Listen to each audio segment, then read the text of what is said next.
welcome back once again. Today we're going to show you how to change out your filter and fluid on your 4R70 series transmissions. This includes the 4R70E, 4R70W, and the 4R75E transmissions. They're all basically the same transmission, just different versions of it as they improved it over the years. Now they all use the same fluid and they all pretty much use the same filter. So I'll link to all that information down below for the different model years so you guys have a good reference and to make sure you have everything on hand. Now the gasket on the pan is reusable. It's elastomeric, so you can reuse the pan gasket and not have any problems. So that's the savings, cost savings right there also.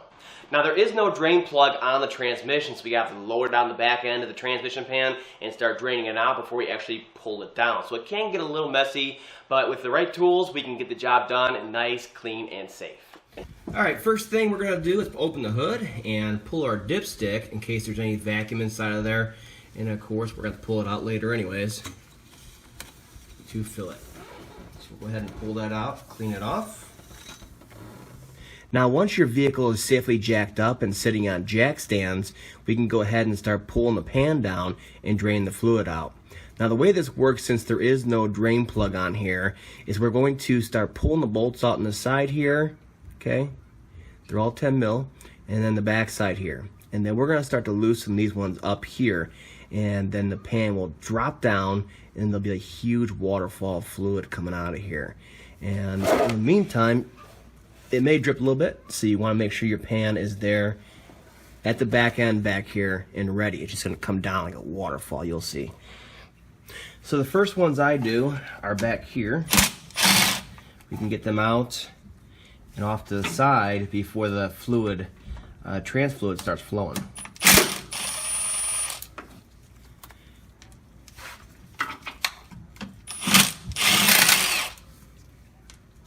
And once they're all out back here, you just start working up the sides. We'll start getting our pan in place.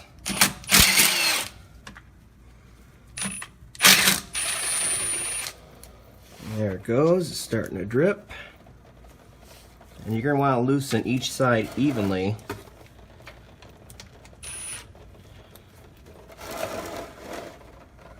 So it comes out nice and straight back there. We'll get these center ones out. What we're basically doing is a controlled drop of the pan in the fluid.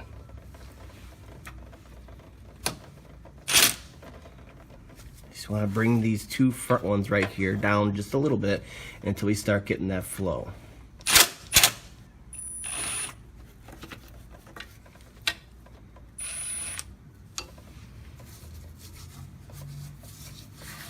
Make sure you're not forgetting any of these. Loosen this one.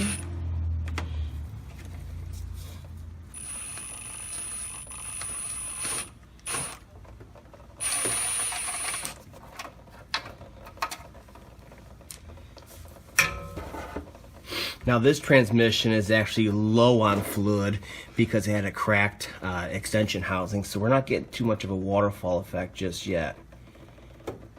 There's enough fluid in there, just not enough to cascade over. So we'll make sure we get the rest of them out. Okay. And then we'll go ahead and get these last two out while we're holding the pan.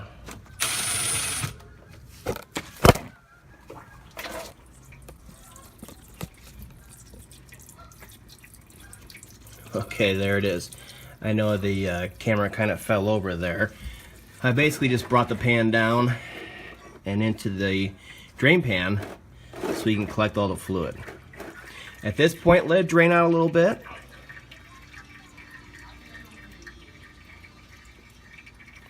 We can start working this trans filter off. It's going to come down quite a bit once we pull it off, like so. So just be ready for it. At this point, you just want to let it do a nice, 5-10 minute drain to start getting as much old fluid out of here as possible. In the meantime, there's one thing to note, and this happens just about every time, so be ready for it. The gasket, the O-ring gasket that seals the trans filter to the valve body will get stuck inside the valve body. So you want to get that out of there before putting the new one back in. Cat claw, again, great tool to have for just about everything. The idea is to stick it into the seal and pull down. You don't want to gouge up the housing inside of there. So we're just going to put it into it.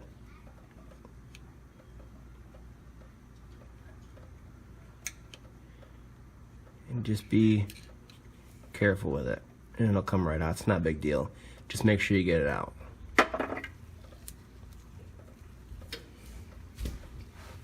Now while it's draining out, there shouldn't be any corrosion on the pan surface here, but there will be dirt. So we're going to go ahead and start cleaning that off. And you can see where the gasket was, where it's perfectly shiny and clean, and a little bit of corrosion and dirt right here, which is the outer portion. You don't need to start getting, abrasives in here and cleaning all that off perfect. There's no need to. All you're going to do is put abrasives into your transmission. So just get the gasket surface clean, like you see right there, with your rag, and that's all you need to do. All the way around. Now while the transmission is draining over there, we can go ahead and start cleaning up the pan so we're ready for reassembly. Now like I said before, the gasket on here is reusable, so we can just take it off of there, clean it with a rag real quick, and inspect it, and we can reuse it. Going back together though, one note on here, that is, this gasket looks symmetrical on these angled sections over here, and the rest of it's kind of square. So you may just throw the gasket on, matching up the two angled sections, but in all reality, the bolt pattern is different. So if you put it on there wrong, you're going to notice half the bolts don't line up on there. So just put the gasket back on when we're going back together, make sure everything lines up, and then take it to the vehicle to start putting it back on. So go ahead and clean this. Now you're probably wondering what that yellow plug is right there. And what that signifies is the pan on this vehicle has never been dropped and the filter has never been changed.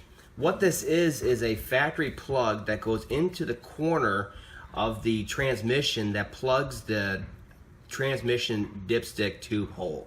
And that keeps it sealed up from dirt and debris while the transmission is being shipped to the final assembly plant with the rest of the vehicle. So they'll come in, they'll bolt up to the vehicle, and then they'll take the dipstick, once the engine's in, they'll put it on there, and they'll pop it right into the pan, and it goes right down the line. And this is pretty much just floating around in there the whole time you're using the transmission. No big deal, never seen one damage anything, Ford's not too worried about it. Now this vehicle has 90-some thousand miles on it, and we know the pan has never been dropped to be cleaned out, or the magnet cleaned off. Now some fine shavings and stuff like that is totally normal inside of a transmission. That's why there's magnets inside of them, because everything's going to kind of wear into each other. But after a while, the magnet will get loaded up and won't be able to attract as much that's floating around the pan in here. So that's why I say you want to do a pan drop every 60,000 miles so you can get a new fluid filter in there, and of course clean this pan out real nice and that magnet. So go ahead and toss this, and then we'll pull our magnet out. It's going to be hard to get off of there. I found the best way to get it off is with a rag. We can get a grip on it that way. And we're just going to clean all that fuzz off of there. Look at that.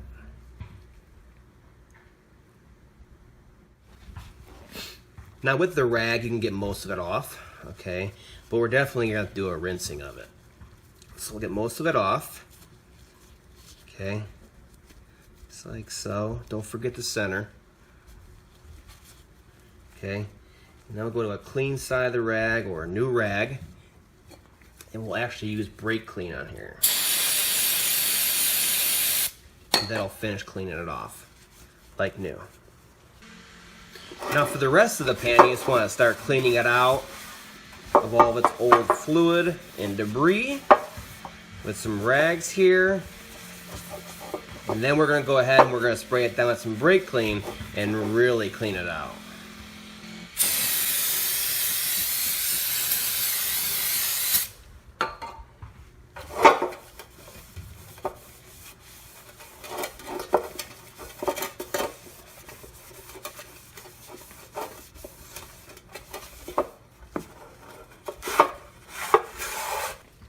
Now the same thing in the pan as the transmission case.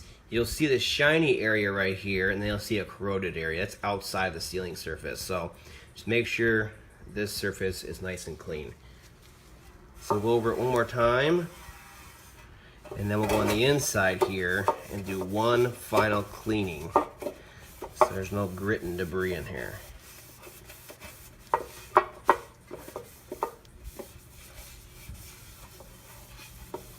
Now as soon as you get done cleaning the pan, right away, put that magnet back in there. And the reason being is you'll get caught up in putting the pan back up and the filter and where's that at, blah, blah, blah. And you'll forget that darn magnet, and it's very important. Okay, the pan gasket is back on here. All the holes are lining up just fine. Yep, got a new filter. Magnets on, nice and clean. Let's go over to the vehicle. All right, looks pretty good. Wipe out your hole for your filter. And then we'll go ahead and clean the gasket surface. Just wipe it down. Once again, all the way around.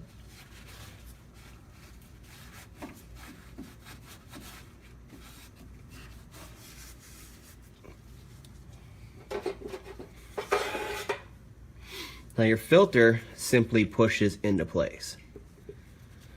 A little wiggle. Make sure it's nice and straight like that.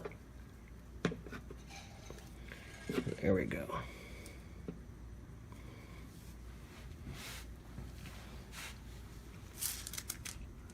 Get our bolts ready. And our 10mm socket. What I like to do is use a 1/4" ratchet, okay, an extension, and we'll get these in and started by hand so you have a good feel for it.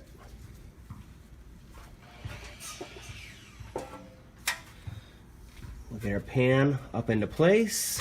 Gasket's on there correctly. Magnet is installed.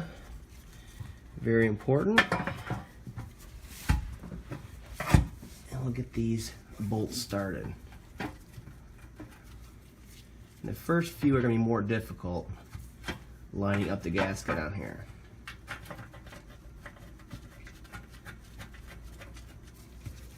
But overall, this transmission is very easy to service. Very easy. So we'll get a couple of them in all the way around so I can hold it in place for us. A couple threads by hand, like so. And just start getting the rest of them in. At this point, look around. Your gasket should be, your holes should be lined up. We have 3, 4, 5 bolts in. So it should be all lined up already. Go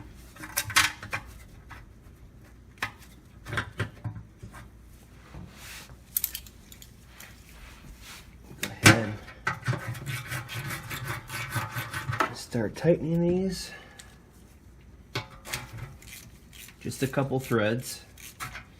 You want to keep it loose so you can line up all the bolts correctly. Okay, now all the bolts are in all the way around. What I'm going to use at this point is a 1/4" impact, and we'll just snug them down for now. Just jump around.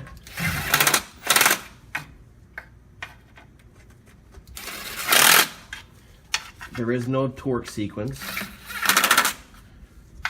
we'll just snug them up.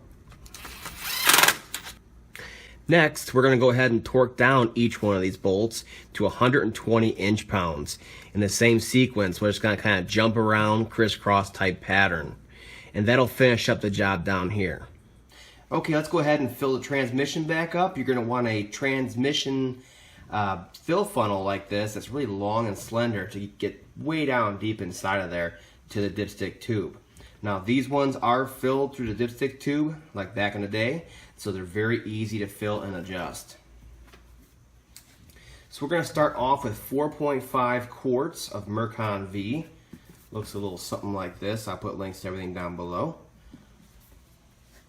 And we're going to put in 4.5 quarts or so, and then we're going to go ahead, start it up, and we're going to adjust from there. Now the one thing you don't want to do is overfill. That's why I start with 4.5 or so, and we can adjust from there. It's not going to damage anything with only 4.5 quarts in there. Okay, let's go ahead and start it up.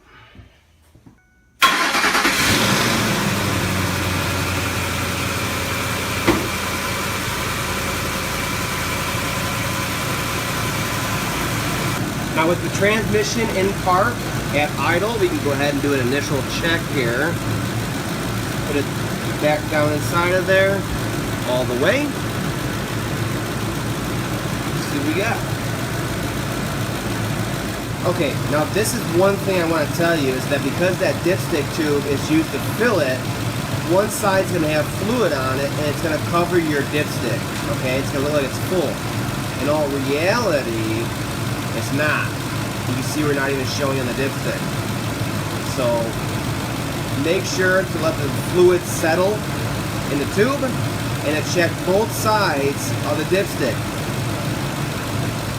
Now once the transmission is to the correct level where it's showing on the dipstick, you want to come inside, put your foot on the brake, and go through each one of the gears, holding in each gear for about 20 to 30 seconds before going to the next one. Same thing all the way down to 1, and then same thing coming back up to park. Alright, let's do one last check on here. The vehicle's at a hot idle right now, and our reading is right here. You can see it on there. It's right there in the hot mark, and the hash marks for the hot. You don't want it all the way to the top because the fluid is going to expand once you drive it and the transmission gets hot. So anywhere right there in the hot hash marks, mid to lower, is good to go. Now once you go for a drive and the transmission gets hot, you want to check it again. It should be towards the higher end of the hash marks. But right now, this one is good to go. Done.